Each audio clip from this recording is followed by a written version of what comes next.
Probably the weirdest thing I've ever seen pulling up to a lake is catfish heads tied to a tree. It's kind of eerie. It's gonna be a good day, guys. I feel it.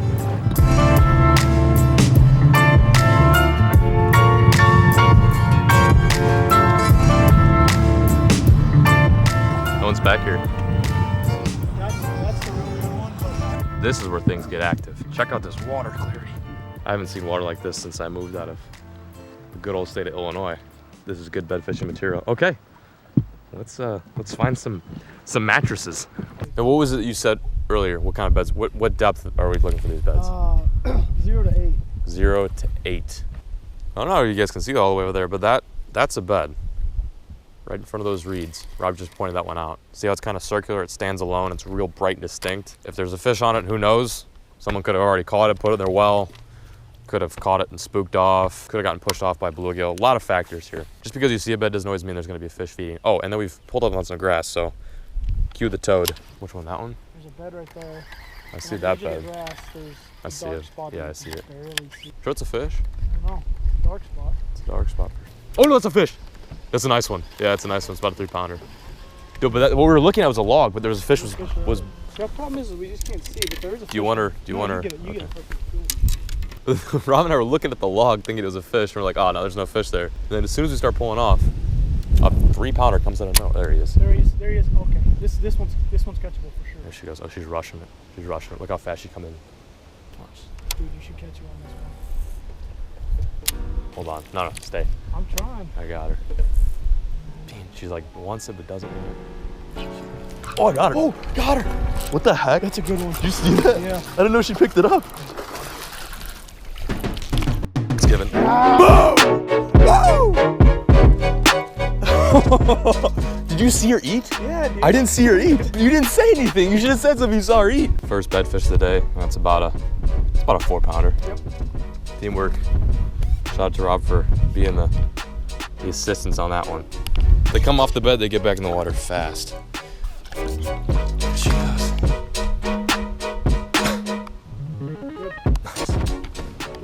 That was sick. Not my most graceful bed fishing experience, but we managed to get that fish. That one was really riled up.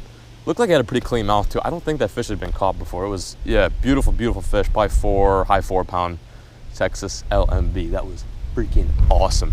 As Rob's working a bed fish up in the front deck, I'm going to take a brief moment to explain what kind of just happened there with that 4.5-pound bedfish. Situation today, we're sight fishing. This water's fairly clear.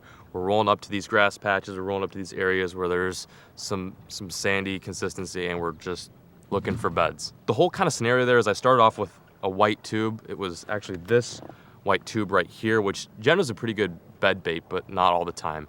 You'll find that fish will key in on different baits depending on what kind of mood they're in and if they've been caught before. Once that didn't work, I switched over to something smaller, a little more natural color and with a little less action. This is really tiny, and as soon as I switched to this, I got looks, I got more reaction. That fish picked it right up off the bottom and started running with it. Okay, enough talking. We're gonna go back to this cut.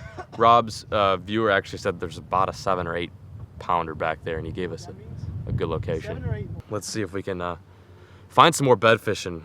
Hopefully make today an epic day of spring Texas fishing. Oh, no, he's right there. He's on bed. Okay, is he on bed? Where's he going? I don't know where the bed is at.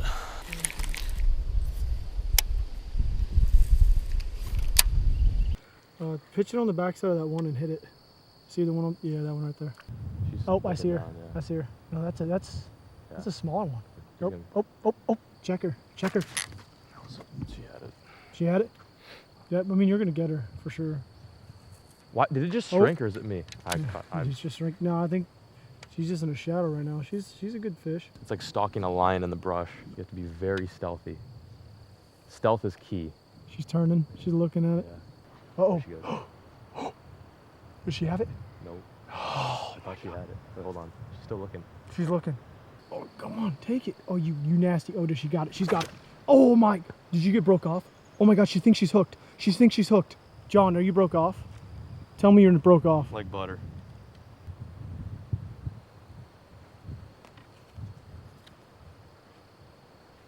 $25-pound test. Just pulled it this morning. I don't know. That's... Just gonna hand you your camera. That'll be good, I guess. What? Good.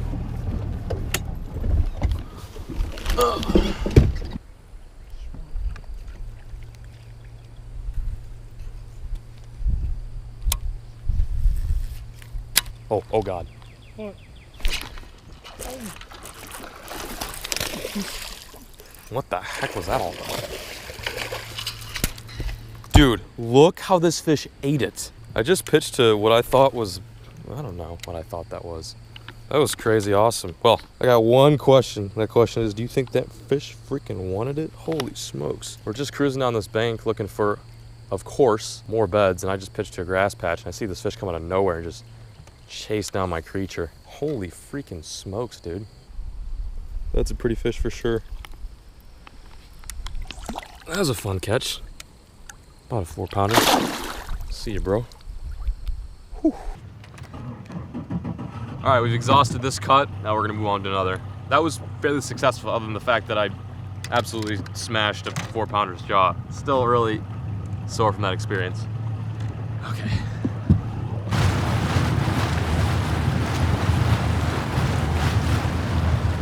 What'd you say? Well, but after that, this is tough, yeah. Significantly slowed down since Rob and I's first 2 bed fish. The issue isn't really finding the beds, it's not really getting these fish to bite, but it's being able to, I don't know, maneuver around these beds. Like the problem is we got weird light right now. That light's cutting right through the trees. It's like a really bad glare, and then also this wind is like very continuous, and it's making it hard to see these fish, even with like polarized glasses. Needless to say, we still have quite some time left. It just kind of stinks. It's tough to bed fish when the water looks like this, and I'm not complaining, I'm just kind of stating the facts here. I mean, if you can bed fish and this kind of stuff, by all means, good on you. It's just a little bit difficult, being that the water's not super clear, you know, a little dirty in some places, the wind. Again, not making excuses, just explaining the scenario. Like I said, there's always tomorrow to catch that triple digit. Is it double digit or triple digit? Triple digit. Yeah, that we're looking for that big triple digit. I'm gonna pick up the craw, end today out on a bang, and hopefully capitalize on maybe, just maybe, one more big old East Texas fish. Yeah. Oh, there's one right here. 2 beds. Okay. Update.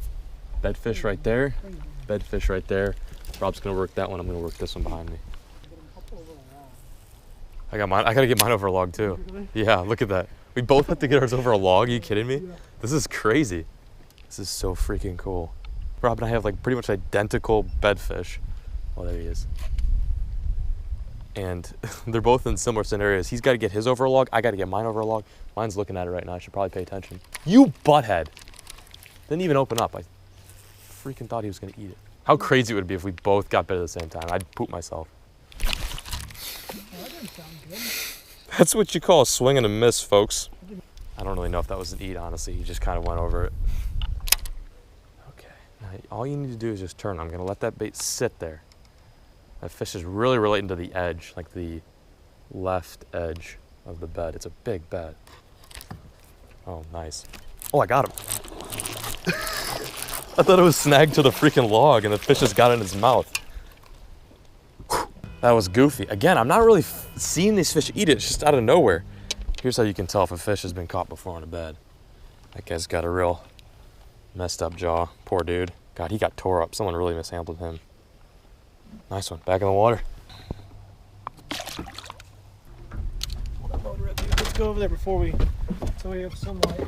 It's right there. Crunch time, folks. A few more spots. Sun's gonna set. Still have faith that we're gonna catch a big one. Yeah.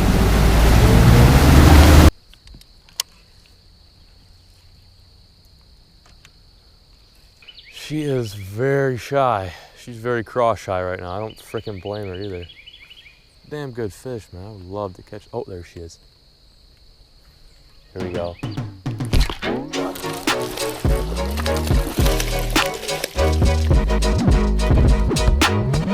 That's her though. I bet I could find where I hooked her though. Golly. Okay, I'm not sure if you guys recognize this spot or not, but this is where I broke off on that 3 to 4 pounder. This is that fish right here. That is where I just hooked her, and that mark on her nose is the old penetration point. The reason why I came back is to get the hook out, but she did it herself. Awesome way to end the day. It feels good. I'm glad she's got the hook out. I'm gonna throw her back on the bed, or I guess him. Could be the male, who knows. Beautiful, chunky, East Texas bass. God, I love this place so much. There you go. Sweet, mission accomplished. That whole lost fish ordeal really kind of weighed on my shoulders all day. I'm glad I got to, you know, have that satisfaction of knowing that fish didn't have a hook in his mouth. So day is coming to a very near end. Rob's gonna finish the evening off by chucking a chatterbait along these paths. He just cranked a nice one. I'm feeling good about today. This is a fun day on a lake I've never fished before. It's cool.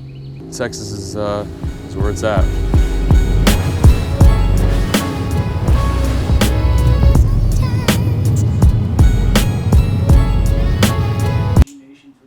Hey, there we go.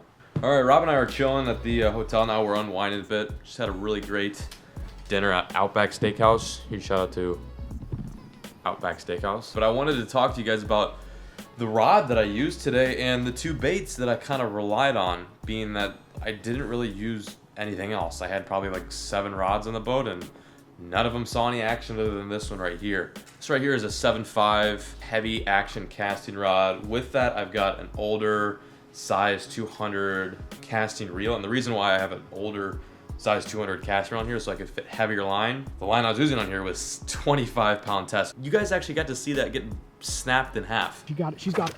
Oh my! Did you get broke off? I don't really know what happened. I think it might have just been a nick in the line or something that was, I don't know. I was neglecting the whole setup, and I think maybe I had a little fray in there, and sure enough, you put pressure on a 3-pound fish with that heavy rod, things are gonna explode. The rigging, very straightforward. It's a flipping hook with a little tiny weight.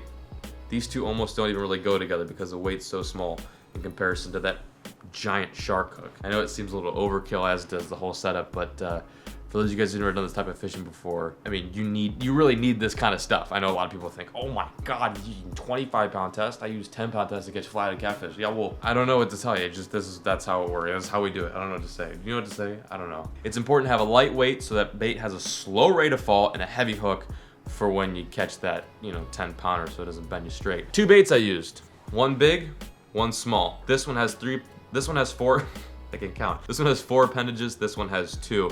I was going back and forth in between these 2. I'd start off with this one and then I'd finish off with this one. Oftentimes when I'm bed fishing, I'll start off with 1 lure and then transition to another. I'll get him warmed up on one, get him aggravated, and then finish it off with like a more subtle presentation. This was my finisher. This was my beginning lure. This is like a 4-inch oversized creature bait. And I think most of the time when these fish eat this, it imitates a little bluegill that's going nose down on the bed. Today's been a really good day.